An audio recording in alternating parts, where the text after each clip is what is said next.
All right, the Right Fitz. We are back here on the 21st of February of the year 2024, the year of our Lord. And, we got an important subject to talk about today, and that is Julian Assange. And I mentioned in my previous video that I was going to take a swing at Julian Assange. Definitely gonna. Julian Assange is a prisoner right now. It was like 6 years ago where he took asylum in an Ecuadorian embassy in Britain because that's where he was living. That's when he released WikiLeaks. WikiLeaks is the company that releases our government, the U.S. government's leaks. Not a very smart move if you know how empires work, but a courageous move nonetheless. Very courageous move. Did nothing illegal. He published information that's protected under our laws, right? But our government wants to say that he was somehow some spy who was doing some espionage to get the information. That's what they're trying to say, but it's purely not true. Chelsea Manning is actually that person. Chelsea Manning, who already went to prison and Obama pardoned. That's the one who gave him a lot of the information. Either way, like 8 years ago now, he was forced into asylum in the Ecuadorian embassy in the UK. And then, about 2 years ago at this point, he was in there for like 6 years. 2 years ago at this point, there was a change of government in Ecuador, so they were more pro-West. And so the president says, go in, you can get him, whatever. And so then the British government goes in, gets him, shifts him off to one of their, maximum security prisons in the UK. Now, the UK cannot deport people to they cannot extradite people to the US if they're going to be killed under international law, but we don't abide by international law. But under international law, you're not supposed to do that. A lot of countries have these laws, so like Mexico won't. If you're convicted of something in the U.S. that's a death penalty thing, and you escape to Mexico, Mexico will not send you back unless they guarantee you will not get the death penalty. And it's the same way with Britain. So if they can show he will be killed by being shipped to America, which Britain has much more humane prisons. And the U.S.'s goal is to keep him in prison forever and make him go crazy, because they can put you in solitary and make you go crazy. It's torture. Solitary confinement is torture. And that's what they will do until he dies. That's what they want to do to him. Anybody who exposes our secrets, right? Our government secrets. It's great to think that, we could help expose your government at any point in time, and then they will hunt you down to the ends of earth, and you'll have to run to one of our enemies, like Putin, to get help, like Edward Snowden, someone I'll talk again about. Now, not only did our government... Not only is our government being looked at for, are you going to kill him? Are you guys going to give him a reasonable enough chance to live if he comes over here in your terrible healthcare facility jails? Is it, Britain's asking itself, are we committing a human rights violation act by sending you guys to him? I.e., they're asking, is he going to die right away if we send him to you guys? And, he might not. They might try to keep him alive, try to keep him not feeling in a great way for a long time. Also known as torture, something that's illegal. under our laws and under the Geneva Convention. Not that that stops us all the time. Thank you, Iraq, right? Condoleezza Rice.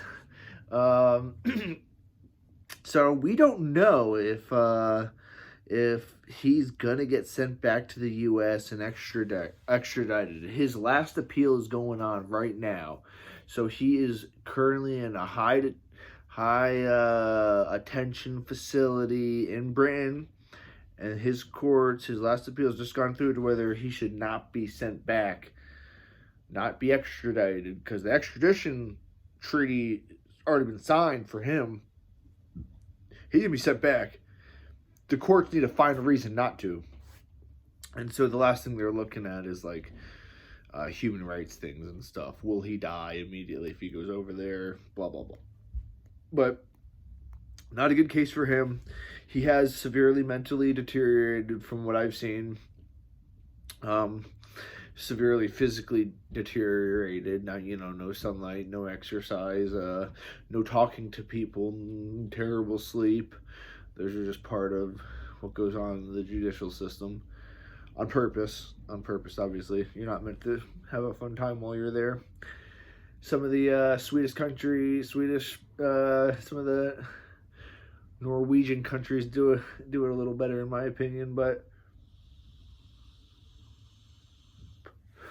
not that it should be a resort. I do not believe jail should be a resort, but it definitely should not be what we have here in the U.S., which we have 25% of the world's prisoners. Get this fact. So we have a fourth of all the world's prisoners. A fourth.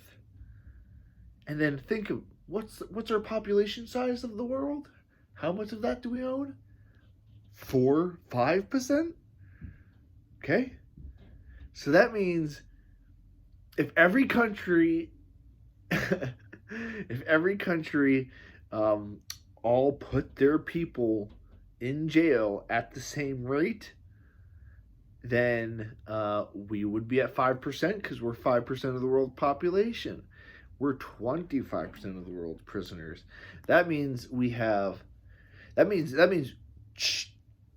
make China look not authoritarian at all, because they hold way more people, way less percent of the prisoners. We are much less free by that definition than China, which, think about it. Is that how we should be running our jail systems? And that's what goes back to Julian Assange. Our prisons are so bad that Britain looks at it like, is he even gonna have a chance to live without being like so-called tortured over there in your guys' system? And their courts are gonna figure that out, and I hope to God their courts keep him there, because if their courts keep them there, that essentially means his trial's over. I believe that's how they were describing it, and he'll be released. And all he did, WikiLeaks, that's what he did. He released files that he got from government leakers about illegal things our government was doing. I mean, shit, weapons of mass destruction, stuff like that. Stuff that we needed to know. The Patriot Act, the NSA spying on all of us. This is just shit we need to know if we believe we live in a democracy. I forget if it was, I don't know if it was John Adams or, but they said one of our founding fathers spoke about how the freedom to be able to call out your government without getting punished is essentially the highest of freedoms, because it's essentially your government saying, we are okay with taking the hit that you give us, where other countries don't take that. They let us talk crazy shit here in the U.S., but if you expose crazy shit about our military industrial complex, about other complexes too, but that's the most well-known one. They'll throw you in jail forever. Just that simple. Not on real laws, just they have ways to get these, you know, rascals in prison forever. Torture situations. And being in prison forever is torture when you did something that's just good for your country. That's all he did. They set up. They made him have a fake rape case. They got the U.S. That's what we think. Got Sweden to create a fake rape case on Julian Assange, just to keep him in the prisons there for some time, while we could figure out if we could get an extradition treaty, or if we could get him extradited from there. But it didn't go through. And he's an Australian citizen, Julian Assange. You know, it's like, where's his government? Where's his... I mean, they had been saying, like, listen, he does have to be treated fairly if he goes to the U.S. But where are they saying, no, we need our person back because you guys are falsely putting him in jail. See, none of the U.S.'s Western allies will ever stand up to us. And soon I think they will, once they realize following us isn't always the best path. But, oh, you motherfuckers. Thank you all. Subscribe and share. You know it too well.